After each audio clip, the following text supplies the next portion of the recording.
Welcome to Protect, Suicide Prevention Training Podcast for Healthcare Professionals.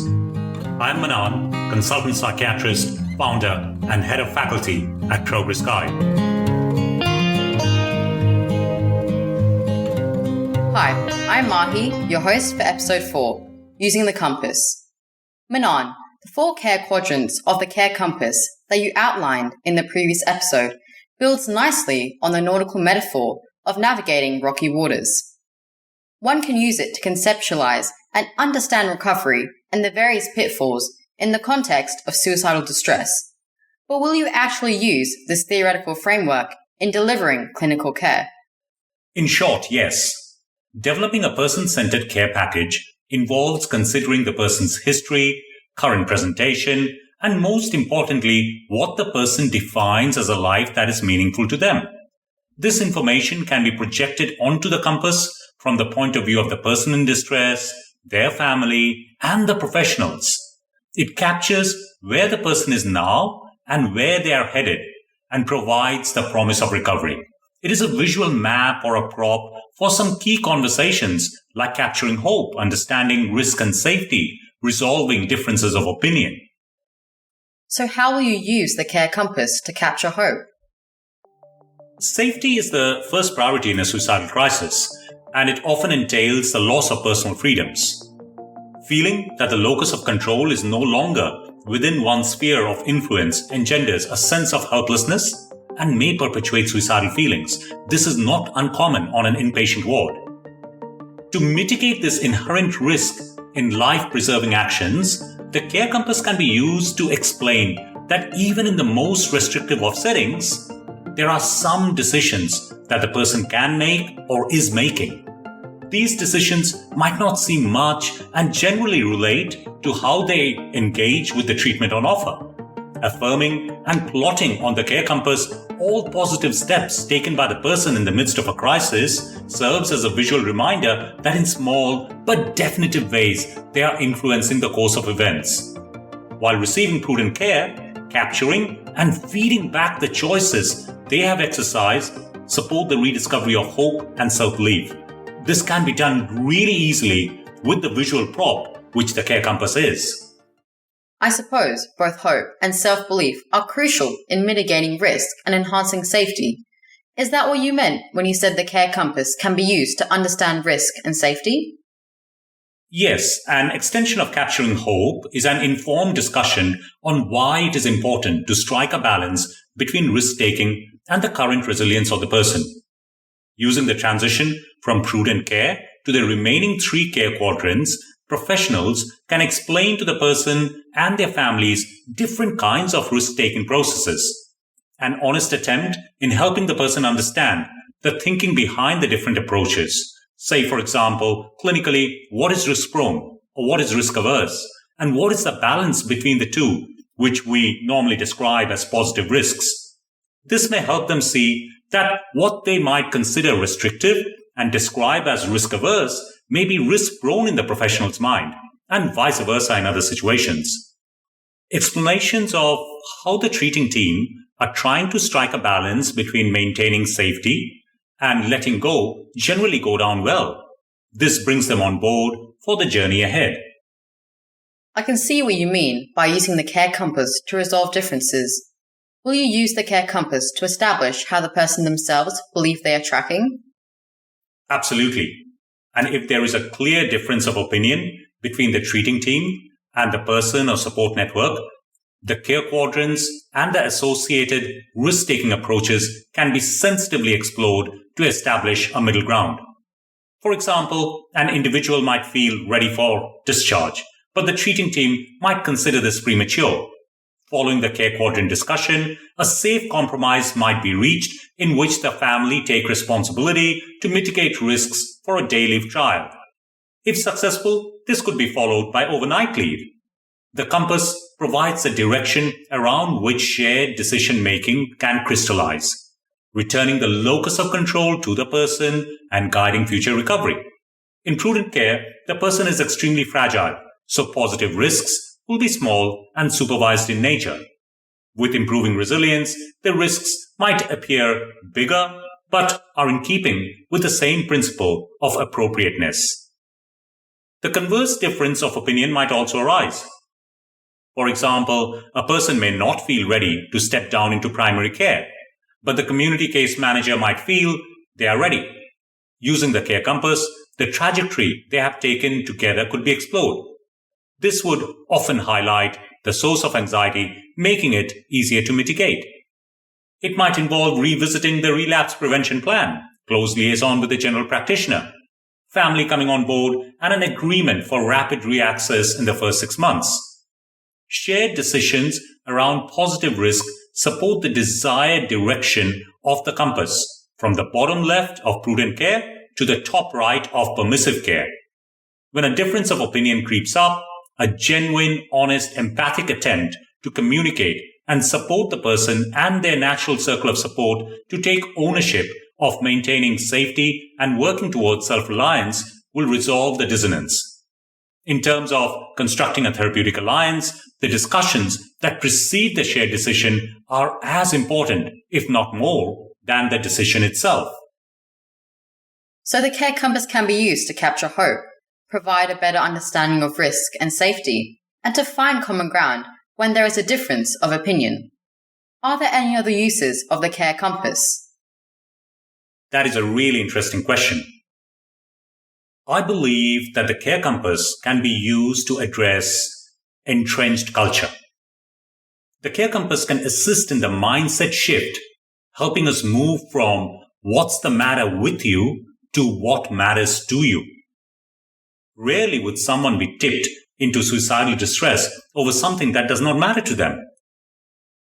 In qualitative studies that we have conducted, the importance of knowing the person being supported has been repeatedly highlighted by participants.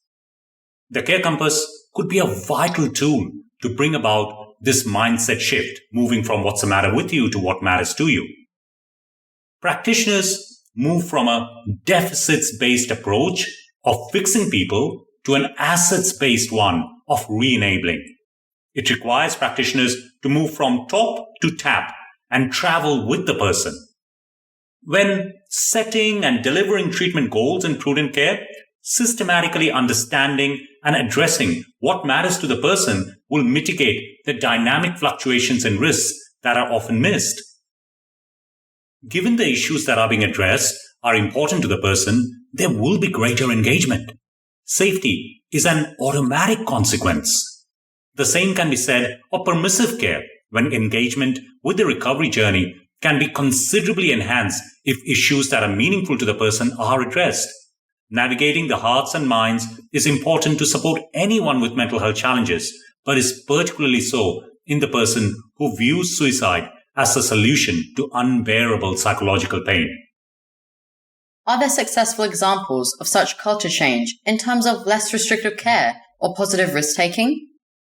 Yes, there are. As mentioned in episode 1, many of the Protect tools, including the Care Compass, has been modeled on the practice and learnings within the 333 inpatient setting in Cambridgeshire, UK. So from the UK, national benchmarking data from 2016 showed that the mean proportion of patients admitted involuntarily was 35.1% nationally. This compared to 19.1% within Cambridgeshire and Peterborough NHS Foundation Trust. The success in delivering care in partnership and in the least restrictive setting has been replicated at the Princess Alexandra Hospital, Brisbane, Australia, where emergency department mental health staff who have been using one of the tools called the 127 Safety Conversation, we talk about this later in the Aspire module, within that conceptual framework of Care Compass have successfully reduced admission rates. They have dropped from a high of 27.9% of emergency department attendances pre-training in 2019 to a low of 16.5% post-training in 2020. We are in the midst of publishing this data at the moment. The Care Compass helps conceptualize where the current crisis sits within the larger context of the recovery journey. This, when shared with the person in distress and their loved ones, generates hope and the belief that things will get better. Although we cannot conclusively claim that the decrease in admission rates is due to staff's better understanding of the balance between risk and recovery, we believe that the conceptual framework of Care Compass supports positive risk-taking in professionals. Like the other dichotomies laid out before, safety and self-reliance are two sides of the same coin. Using the Care Compass, the professional can seek resonance in the seemingly dissonant positions of life and death, risk and recovery, care and control. The conceptual underpinning of recovery-oriented care in the Care Compass is essential to form the partnership needed for the journey ahead, the journey from pain to pain relief.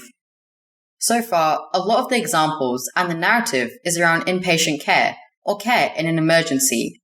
However, most of the recovery journey for people is in the community. How will you use the Care Compass to discuss and describe some of the hurdles to recovery in the community? In order to understand this, it is really important to look at the diagram. All graphics, media, and transcripts are available at www.progress.guide/blog. Navigate to episode 4 and look at the figure titled Mind the Gap. I'll do my best to describe it, but it is so much easier when you are looking at it. So the Care Compass has not been designed to be operationalized in a concrete way, but theoretically, you can map the y-axis of safety and self-reliance onto the different teams a person may encounter on their recovery journey. So the -5 end, where the focus is primarily on safety, would then correlate to inpatient care. So if you are tracking upwards from the -5 end to the +5 end, one may transition into intensive home treatment. It's called differently in different parts of the world, like crisis resolution and home treatment teams in the UK, acute care team in Australia. And that transition would happen, say, around -2, which gives way to continuing community care at +1, and finally back into primary care in GP land, say at the +5 end, where the person is completely self-reliant.